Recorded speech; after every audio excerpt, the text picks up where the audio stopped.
Now, if you ever wanted to know just how wacky and loopy some journalists have become on some issues, have I got a classic for you.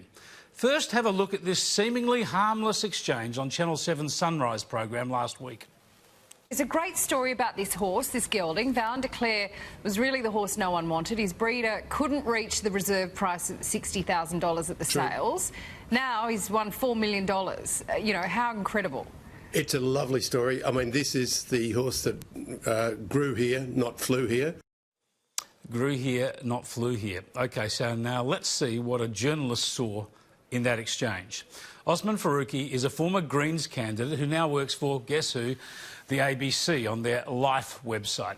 He retweeted that Sunrise clip, relaying how one of its guests literally said the Melbourne Cup result was good because the winning horse grew here, not flew here. And he went on to say the culture is so racism poisoned, we're being xenophobic about racehorses. I kid you not. Talk about looking at the world through an ideological prism, a prism of grievance. And we pay for this. We contacted the ABC today to ask whether this was serious or a joke. We didn't get a direct answer, but Faruqi took to Twitter to declare that our email misspelled his name. And he reckons that's racist too. I guess that answers the question. Even typos are racist. Now, while I'm on horse racing, it's now one of the industries under threat from protesters and activists, along with cattle and sheep exports, various forms of farm production, not to mention, of course, coal mining, gas drilling and any media backing such industries. The deliberate chaos created by Extinction Rebellion and their online supporters has been called out by the Prime Minister. Scott Morrison says it's time for a clampdown. A new breed of radical activism is on the march. Apocalyptic in tone, Brooks no compromise, all or nothing. Environmental groups are targeting businesses and firms who provide goods or services to firms they don't like, especially in the resources sector. We are working to identify serious mechanisms that can successfully outlaw these indulgent and selfish practices that threaten the livelihoods of fellow Australians. So let's look at what's going on. An online mob called Sleeping Giants Oz, an anonymous offshoot of an American outfit, calls itself a community initiative to make racism, bigotry, misogyny and climate change denial less profitable. In the US, their founder got going as a direct reaction to Donald Trump's election. Right before, right after the 2016 election, I was pretty disgusted with the tenor of the rhetoric coming out, you know, just everywhere in the news, and it seemed very racist to me and bigoted, and just everything was seeming really inflammatory. Sleeping Giants targeted the advertising revenue of right-wing outlet Breitbart. Their Aussie offshoot obsessively tries to undercut Sky News and others. It publishes lists of our advertisers, spreads maliciously false claims about what we broadcast and urges people to complain to the advertisers. This is crude but effective. Some advertisers are driven away by online complaints based on false or exaggerated claims. The threat is implicit.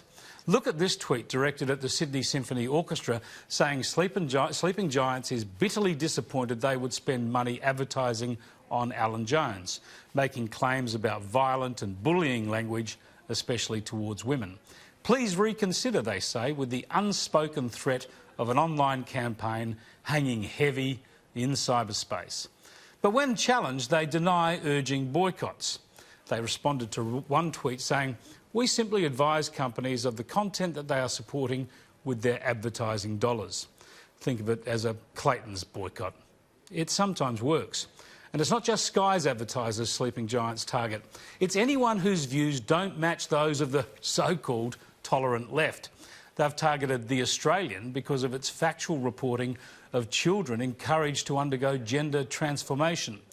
Sleeping Giants tweeted the New South Wales Premier Gladys Berejiklian asking her to explain how or why the New South Wales government would spend taxpayer dollars to advertise on this despicable trans attack site in The Australian.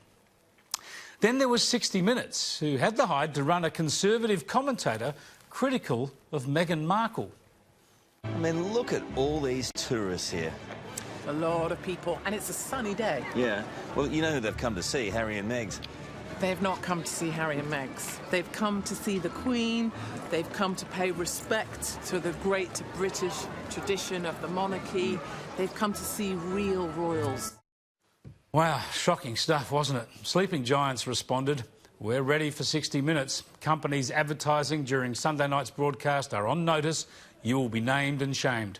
Katie Hopkins is a racist, and Channel 9 have used Hopkins' abusive bullying and hostile attack as clickbait."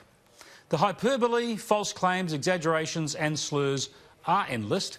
They've slurred me in recent days. Apparently I've accepted that appointment to work on an Indigenous voice because I'm racist. It's that putrid. This was peak Trump, Sleeping Giants ranted, saying I was chosen from the murky racist pool from Sky News, calling it a disgrace. Disgrace indeed. Anonymous, cowardly filth. Their power lies in deceptions about their numbers. As Janet Albrechtsen revealed in The Australian last year, fewer than 200 individual accounts generated more than half the tweets in the Sleeping Giants campaign, and 70% of those 200 accounts were anonymous. They actively encouraged this secrecy, this weak cowardice. What are they trying to hide? Have a look at this online exchange. One anonymous account tweets to Sleeping Giants angry that when they made a complaint to the Commonwealth Bank over advertising on 2GB, the bank asked for their name, postcode and phone number. Sleeping Giants responded that this was one of Australia's largest corporations failing miserably by funding misogyny, and getting someone's name is their biggest concern. Actually, it was an attempt by the CBA to ensure it was a genuine complaint from a real person rather than some activist's bot. Sleeping Giants relies on bluff and a handful of anonymous keyboard warriors who, through a combination of automated software and lots of spare time, managed to score 96,000 Twitter mentions this year, an average of more than 300 a day, targeting Sky News alone. The publicity-shy star of this carry-on is Edith Cowan University academic Andrew Priest, responsible alone for 35% of all tweets targeting Sky News advertisers under the Sleeping Giants campaign. A lecturer in business and law, Priest sits on the uni's ethics subcommittee. He operates 2 anonymous Twitter accounts and uses bot software to target advertisers on a commercial scale. The software allows account holders to draft, schedule and publish tweets across multiple handles. Through mass retweeting, advertisers get false impressions about a large boycott campaign. Priest's recent tweets show how he contacts companies that advertise with Sky News and claims their ads support climate denialism and the bullying of children. He includes Sleeping Giants just to give pause for thought. He sometimes tries to shame companies by including organisations they sponsor. Last month, he tweeted to Hungry Jacks about how very disappointing it was to see their volume advertising on Sky News Australia After Dark. And he included the West Coast Eagles AFL Footy Club, asking if they were happy with their sponsors' support of the abuse of children. On and on it goes. Another tweet targets NIB Health Fund and mentions support of child abusers, meaning George Pell, and support of One Nation. Remember, the tweeter sits on the Uni Ethics Committee. Some companies just block this online harassment, but in that case, Priest can alert Sleeping Giants, letting everyone know he's been blocked and calling on a campaign to contact the CEO. At best, this creates a nuisance, but it can be bullying and can stretch to commercial intimidation. And if you wondered about Priest's political leanings, he's tweeted about the federal election coverage, saying the ABC is biased in favour of the Liberal Party. Seriously. In March this year, the Australian reported that Edith Cowan University was standing by Priest despite him sending up to 100 activist tweets per day. A taxpayer-subsidised academic from an institution dedicated to ascertaining truth, using slander, falsehood and deception to try to shut down private organisations that pay tax and chase the truth. But where do Sleeping Giants stand when people on the ABC incite violence? As a woman, I'm asking, how many rapists must we kill until men stop raping us. When you say violence begets violence, there's something kind of, it's almost sounding like it's like a level playing field, which it's not. It's absolutely not. So I think if you're defending yourself, then I think I'm surprised. I wonder what our kind of tipping point in Australia is going to be when people are going to start burning stuff. I look forward to it. Looks forward to people burning stuff. Such was the outcry about that Q&A episode last week that the ABC has pulled it down from iView, from websites and from social media. Do you think Sleeping Giants pushed them to do that? No. Take a look. Priest downplayed the number of complaints and urged Q&A to reinstate the feminist episode, which tells you a lot. In fact, a similar group works hand in hand with Sleeping Giants now. They pretend to call out offensive or abusive language but call themselves mad effing witches and really just do the same, trying to cut down any right of centre views through similar tactics. Always hypocrisy, never about principles and consistency.